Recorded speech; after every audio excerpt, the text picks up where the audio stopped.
Hi there, Dr. Alison JK here. There's a bird singing. He or she might start again.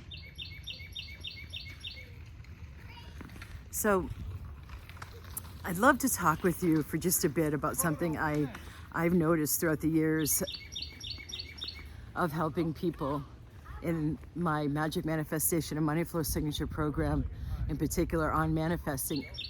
And what I see a lot of the time is the life that we live in on a day-to-day basis, our mundane lives. So on the internet, scrolling, clicking, instant gratification, email checking, task orientation is not a really good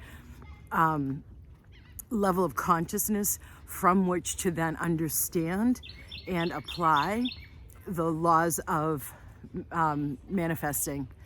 In that, for example, sustained focus to allow something to manifest that hasn't yet manifested. It's of a different nature. It's organic.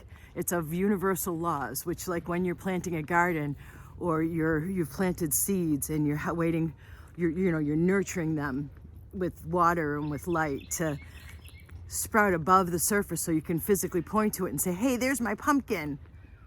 That's what you're involved in. And the nature of the universal laws and the soul and the energetics of our subtle energy system and the arrangement of our consciousness to sustain, to first receive an inspiration and then desire to co-create it, and then have the necessary intuitive guidance on the how. So you've now bought the seed, you've now dug, in this metaphor, you've now dug the hole in the soil and you've planted the seed. And now how do you hold the space, so to speak, until the seed sprouts above the surface and becomes a plant? And I see so many people sabotage themselves because they don't understand the universal laws and the way that the universe communicates and the way our energy system and consciousness needs to be in order to allow things to just with grace and ease get co-created. That's how I live, like on a daily basis, just co-creation, partnering above my crown chakra. I'm connected with my higher self. And then above, in chakras above even the crown chakra, where we are each individually increasingly connected with the divine. So we are in this time of massive change, obviously, in co-creating and stepping into our capacity to co-create is so much a part of what we're learning now. And so it feels like what's hit mass consciousness by now and has reached threshold is the understanding of working with your consciousness is a great thing to do, in particular purifying it of what I call the back of the house consciousness, the unconscious and subconscious blocks, so that what shows up in your physical life, on the physical surface of life, is more of what you desire. I feel like that's hit threshold, right?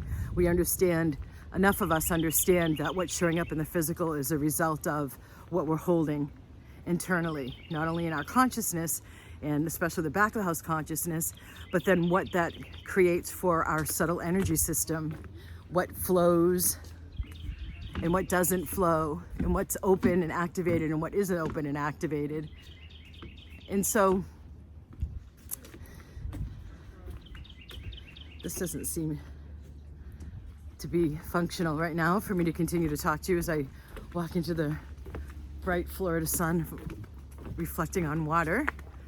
So as I just made that shift, I would love for you to know how to navigate the subtle energy realms and navigate the understanding of when the universe is communicating to you a message to help increase and sustain your trust and your faith and your allowing and even your magnetizing to you what it is you desire, because it really is at a different pace. And the ability, it's not just trust, it's not just faith, it's not only patience, it's, those pithy little social media memes you've seen for years around the beloved law of attraction and all of that instruction.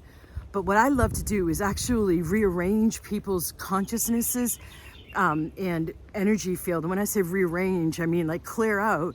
Like, it's so hard for me to have what I want. It's so hard for me to manifest. It's easier for others. I don't get what I want. it takes longer for me than for others to get what I want, like just simply that. And so then you have less blockage back here, and then that consciousness can start circulating throughout your system, which strengthens your field, including some of the necessary chakras to be even more strongly emanating out chi or vital life force energy that will allow you to not have to do so much. And your energy field does more of the work for you. It does more of that magnetizing and that emanating that eases up the whole manifestation process. And in that correspondingly, which is interesting, is then the universe is more able also to communicate to you subtle signs that you can learn how to read. That's what I spend so much time focusing on, and not so much time, but a lot of people do while they go through magic manifestation and money flow. They report to me what they're seeing. I interpret it for them, and it's over and over and over and over again. I see the universe getting people's backs, and I'm interpreting the language of it. And I talk about that in my third book, Reasonable Dragons. Also, if you wanted to check that out, it's the only book of mine that's available on Audible. So, yeah, there's so much magic and beauty that is behind our lives. And the mind really is a reductionist villain. It loves to take a big, whole, beautiful thing and break it down and judge it and evaluate it and label it. And that's not functional when going for a bigger manifestation. I mean, and I can just now think of what I am talking about is actually breaking down the various steps of the manifestation process so that your logical mind can understand it more. So I'm not talking about like that being a bad thing, but knowing when to apply which tool, if it's the rational logical mind or it's the heart-based, higher self connected consciousness and energetics. So knowing how to interweave between the two, it's a beautiful dance to be doing now on planet Earth, and it's so required for thriving. So ooh.